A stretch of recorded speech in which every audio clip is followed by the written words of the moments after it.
Hi, I'm Zach Sweet, and today we're going to be talking about modern art movements.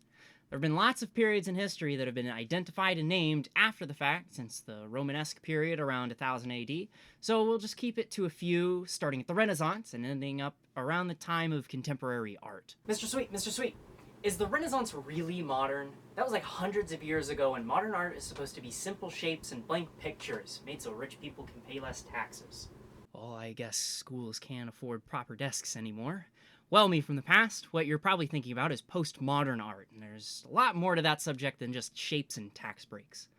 Historians have decided modern history refers to about the last 500 years, and after the Renaissance, the amount of art movements started increasing exponentially. Each movement came from new ideas and comments on society, so all these art movements are more than the apparent styles they share. The change in paint tech was also a catalyst. Oil started to become more popular as a binding agent, replacing the long-beloved egg. Apparently, eggs weren't only a protein for your body, they were also protein for your soul.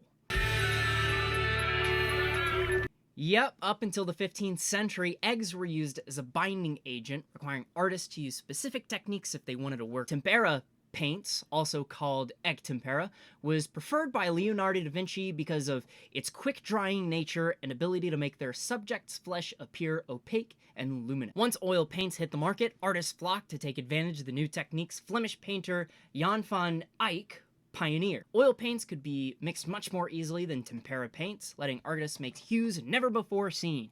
Probably smelled a bit better too. The European Renaissance, and I specify because there were Renaissances all over the world at different times, was characterized by an increase in detail and realism.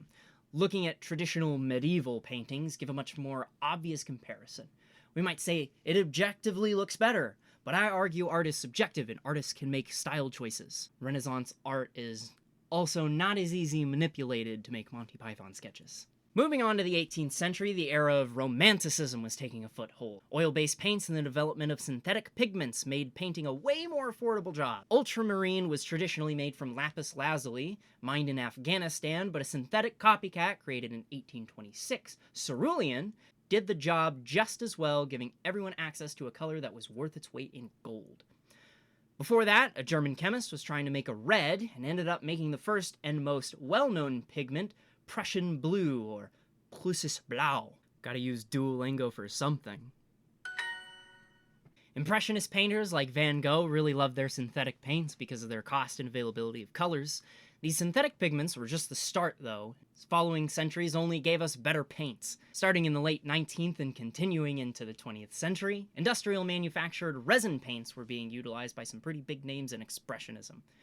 Even though the intended uses for these paints were for houses and cars, Jackson Pollock loved the way the paints were able to be dripped onto the canvas, giving rise to his splatter paintings and the idea that modern art is overpriced children's paintings. A quick side note, and something I mentioned earlier, since we're getting into the era of modern art movements weren't necessarily about the styles and techniques used in paintings. The new paints and pigments available helped artists develop those techniques, but art is about ideas. Expressionism's main selling point is about capturing the world from a subjective point of view, distorting the world in order to communicate a certain emotion, a trend that continues today in contemporary art. Artists in the 40s started using this newfangled acrylic paint, and some even preferred it because of the bright colors and techniques they could use by watering it down. Very popular in the use of American pop art from Roy Lichtenstein and Andy Warhol. As science advances, more colors and materials become available, and the evolution of art continues. Vantablack, also known as the blackest black, can absorb more than 99% of light that hits it, and the reason is carbon nanotubes. In the words of Jesse Pinkman, yeah, science! The rights to this pigment were bought by Anish Kapoor, which is why we don't see many pieces using this color, and probably the most amazingly petty retaliation, another British artist, Stuart Temple, created the world's pinkest pink, making it legally available to everyone except Kapoor. When purchasing the pinkest pink, Temple's online marketplace even makes you confirm you are not Anish Kapoor. Really pushes against the argument that modern art is in fact not created by children.